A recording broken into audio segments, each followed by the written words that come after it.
Bakit dapat isaisip mo palagi? Ang A/B testing.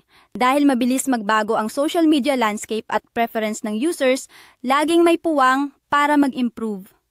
Ang mga posts na effective ngayon ay pwedeng maging outdated bukas. Kaya naman yung mga marketers na palaging nagtetest at nag-a-adapt ay yung laging nangunguna. Sa pamamagitan ng A/B testing, hindi ka lang basta nakikipagsabayan. Nangunguna ka pa.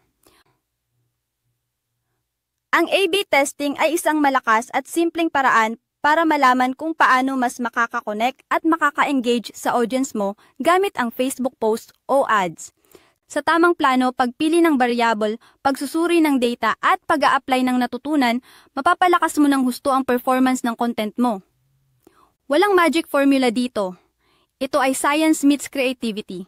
Kaya simulan mo na ngayon.